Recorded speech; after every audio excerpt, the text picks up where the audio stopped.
Welcome to learn with Adiba YouTube channel. तो मैं आज आपको क्लास 9th का चैप्टर कॉन्स्टिट्यूशनल डिज़ाइन समझाने वाली हूँ, वो भी मिनटों और सेकंडों में। ये हमारा सिविक्स का पार्ट है, ठीक है। तो आपको अगर ये वीडियो अच्छी लगी हो तो आप इस वीडियो के एंड तक मेरे साथ बने रहें। मैं आपको इस चैप्टर को अच्छे से समझने में बहुत ज़्यादा मदद करूँगी। तो शुरू करते हैं। सबसे पहला क्या है हमारा? सबसे पहला है व्हाट इज कॉन्स्टिट्यूशन। कॉन्स्टिट्यूशन क्या है? A constitution is a big rules and law of the country. एक कॉन्स्टिट्यूशन हमारा एक सेट है जो कि हमारा बेसिक रूल्स लॉ हमारी कंट्री का ये हमें सब बताता है। इट्स टेल, हम इसे क्या कह सकते हैं? इसे हम ये कह सकते हैं कि how the government formed, power of government, हमारी गवर्नमेंट कैसे बनी, गवर्नमेंट की पावर क्या क्या है, ये सब हम इसमें कॉन्स्टिट्यूशन में बता सकते हैं। अब एग्जाम्पल क्या है? एग्जाम्पल ये है कि हमारा इंडियन का जो कॉन्स्टिट्यूशन है वो सबसे लंबा कॉन्स्टिट्यूशन है हमारे पूरे वर्ल्ड का, हमारे पूरे पृथ्वी का। ठीक, पृथ्वी हमारा पूरा ब्रह्मांड का एक सबसे लंबा कॉन्स्टिट्यूशन है, ठीक है, जिसको लिखने में कितना टाइम लगा था? 144 डेज लगभग लग गए थे। अब why do we need constitution? हमें कॉन्स्टिट्यूशन की ज़रूरत क्यों है? हमें कॉन्स्टिट्यूशन की ज़रूरत है कि हमारे गवर्नमेंट की पावर है वो कंट्रोल रहे, सारे सिटीजन्स के राइट जो हैं वो प्रोटेक्ट रहे, कोई उसे छेड़खानी ना कर सके, उसके साथ हम इंश्योर कर सके कि सब इक्वल हैं और सबको सही से इंसाफ मिल रहा है या नहीं मिल रहा, और सबके लिए एक काम के लिए एक फ्रेमवर्क होना चाहिए सारी गवर्नमेंट के लिए। अब हम आते हैं making of the constitution and India constitution. Indian constitution कैसे बना? आफ्टर इंडिपेंडेंस, इंडिपेंडेंस के बाद, सॉरी इंडिपेंडेंस से पहले, आफ्टर इंडिपेंडेंस। हमारे को इंडिपेंडेंस कब मिली थी? 1947 में, 15 अगस्त 1947 में। पर यह हमारी बात हो रही है 1946 की। 1946 की हमारी जो असेंबली बन चुकी थी, ये असेंबली में हमारे लोगों ने कॉन्स्टिट्यूशन लिखना स्टार्ट कर दिया था, जो कि अब देखो मैंने इसे देखो, अब कॉन्स्टिट्यूशन जो हमारा लिखा गया वो हमारा लिखा गया था 1949 तक, तभी हमारा कॉन्स्टिट्यूशन लागू हुआ था हमारा 1950 में जनवरी में, जैसे हम 26 जनवरी के रूप में मनाते हैं, ठीक है। तो 1949 तक हमारा लिखा था। देखो ये हमारी असेंबली में, कॉन्स्टिट्यूशन असेंबली में जो हमारे लोग हैं वो बैठ चुके थे 1946 से, और हमारा जो कॉन्स्टिट्यूशन है वो कब बना था? 1949 को। और कौन सी डेट को बना था? 26 नवंबर 1946 में, 49 में हमारा कॉन्स्टिट्यूशन बन गया था। इसे मैं लिख के नहीं हूँ तो इसलिए मैं आपको फिर भी एक बार दोबारा से डेट को कंफर्म करती हूँ। 26 नवंबर 1949 में हमारा कॉन्स्टिट्यूशन बन गया था, और लागू कब हुआ था? 26 जनवरी 1950 में, ठीक है। जो हमारी कॉन्स्टिट्यूशन असेंबली 1946 में बैठ गई थी, उसके मेंबर कौन कौन थे? की लीडर डॉक्टर भीमराव, जवाहरलाल नेहरू और राजेंद्र प्रसाद। डॉक्टर भीमराव अंबेडकर थे chairman of the drafting committee. अब जो कहते हैं फादर ऑफ कॉन्स्टिट्यूशन, कॉन्स्टिट्यूशन के निर्माता कौन है? कॉन्स्टिट्यूशन के निर्माता हैं डॉक्टर भीमराव अंबेडकर। मुझे ये है कि आपको ये स्लाइड बहुत अच्छे से समझ में आई होगी। अब है द प्रिएम्बल। हमारे जो कॉन्स्टिट्यूशन है उसके प्रिएम्बल कौन कौन है? सौरभ सोशलिस्ट।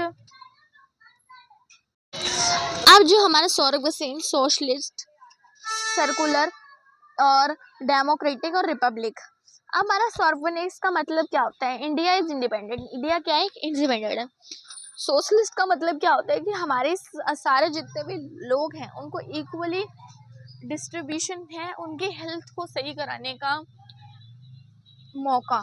सर्कुलर का मतलब होता है ऑल रिलीजन आर इक्वल, सारे धर्म जो हैं वो सब एक जैसे हैं। डेमोक्रेटिक वो होता है कि पीपल जो जो पीपल है वही हमारी गवर्नमेंट बनाती है, जिससे हमारे इलेक्शन होते हैं, सारे लोग हम अपना अपना वोट डाल के आते हैं, फिर वोट गिने जाते हैं, जो बंदा मेजॉरिटी में जीतता है उसे हम लोग गवर्नमेंट उसके हाथ में दे देते हैं। और रिपब्लिक होता है नो हेरिडिटरी रूलर, मतलब कोई एक जैसा रूलर नहीं होगा, कोई एक जैसा रूलर नहीं होगा। अगर एक टाइम पे एक रूल है 5 साल के लिए, तो वो अगला जब तक जीत नहीं जाता वो तब तक वो रूल नहीं कर सकता। मतलब एक रूलर हमारे पूरे देश के लिए, हमारे लिए नहीं होता, ठीक है। अब अगला है features of Indian constitution. Features क्या क्या है हमारे इंडियन कॉन्स्टिट्यूशन की? फीचर्स है, पहला फेडरलिज्म, पावर जो है वो हमारी डिवाइडेड है सेंट्रल और स्टेट गवर्नमेंट में। सेकंड है हमारा पार्लियामेंट सिस्टम। आपको मैं ये बात समझ में आ रही है मेरी, फेडरलिज्म और पार्लियामेंट सिस्टम? पार्लियामेंट सिस्टम वो होता है कि जो हमारे पीपल इलेक्टेड जो जीत चुके होते हैं हमारी तरफ से, वो हमारी एक पार्लियामेंट में बैठ के सारे फैसले लेते हैं। पार्लियामेंट सिस्टम है हमारे कॉन्स्टिट्यूशन में। अगला है हमारा फंडामेंटल राइट्स। फंडामेंटल राइट्स हमारा राइट टू इक्वलिटी, फ्रीडम और एक्सेट्रा। ये सारे फंडामेंटल राइट्स हर एक पर्सन को मान्य रखते हैं, चाहे वो कोई भी पर्सन हो। सर्कुलरिज्म, नो ऑफिशियल रिलीजन। अब जैसे कि हमारा पूरा भारत है, हिंदुस्तान, तो इसमें चारों देश रहते हैं, हिंदू भी रहते हैं, मुस्लिम भी रहते हैं, सिख भी रहते हैं, ईसाई भी रहते हैं। हमारे देश का कोई ऑफिशियल रिलीजन नहीं है, उसी का मतलब होता है हमारा सेक्युलरिज्म। अब इसमें हमारा एक केस दिया हुआ है, उसको पढ़ेंगे हम।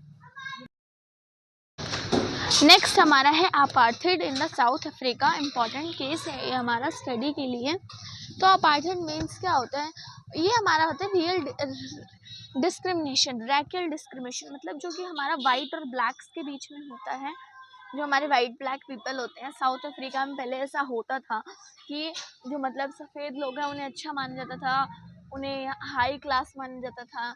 पर जो हमारा ये होता है ब्लैक पीपल थे, उन्हें थोड़ा लो कैटेगरी माना जाता था, ठीक है। उन्हें डिनाइड किया जाता था, उनके राइट्स जो है वो उनसे छीन लिए जाते थे, ठीक है। अब जो रोल ऑफ नेल्सन मंडेला का इसमें रोल है कि जो नेल्सन मंडेला थे वो अपार्थाइड के खिलाफ लड़े, ठीक है। वो हमारे first black president of south Africa थे, जो हमारे साउथ अफ्रीका के फर्स्ट ब्लैक प्रेसिडेंट थे। तो इससे हमें लेसन क्या मिलता है? लेसन इससे हमें ये मिलता है कि कॉन्स्टिट्यूशन जो है वो हमारा इक्वलिटी को जस्टिस करता है, कि सारे जो हमारे लोग हैं उन्हें इंश्योर करता है कि इक्वालिटी मिले और जस्टिस मिले। अब हमारा ये इम्पोर्टेंस ऑफ कॉन्स्टिट्यूशन की इम्पोर्टेंस क्या है?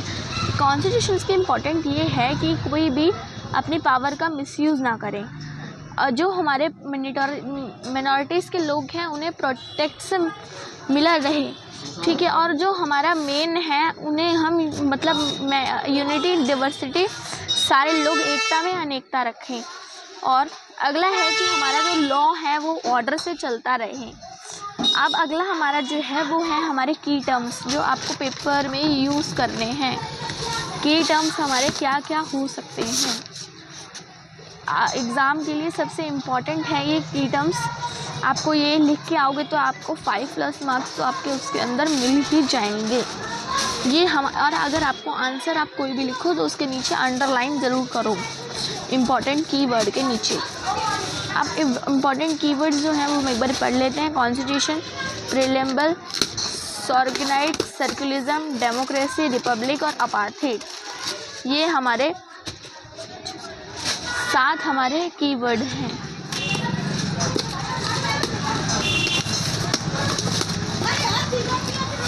इसके बाद हमारी जो क्विक रिवीजन का सेक्शन है उसमें कॉन्स्टिट्यूशन क्या है? हमारा रूल ऑफ कंट्री है। मेड कब हुआ? कॉन्स्टिट्यूशन बनना कब शुरू हुआ? 1946 में। इम्प्लीमेंट कब हुआ? 26 जनवरी 1950 में। और कब तक बन गया था? 26 नवंबर 1939 तक हमारा कॉन्स्टिट्यूशन बन गया था। और प्रॉब्लम क्या रहा है इसका, कि मतलब कि हमें बना क्यों रहे हैं? वो हमारा गोल्स, इंडिया के गोल्स पूरे करने के लिए। और इंश्योर क्या किया इन्होंने कि हर इंसान को सही राइट मिले, इक्वलिटी मिले और डेमोक्रेसी सबके पास हो। तो thank you watching this video. Like करें, सब्सक्राइब करें चैनल को और क्लास 9 के बच्चों के साथ ये वीडियो शेयर करें। और इसके नोट्स अगर आपको चाहिए हो तो मैं आपको PDF का लिंक कमेंट में दे दूँगी, डिस्क्रिप्शन में भी दे दूँगी। आप वहाँ से जाके ये नोट्स डाउनलोड कर सकते हैं। ये क्विक रिवीजन के लिए आपका 10 मिनट्स में पूरा चैप्टर रिवाइज हो गया है।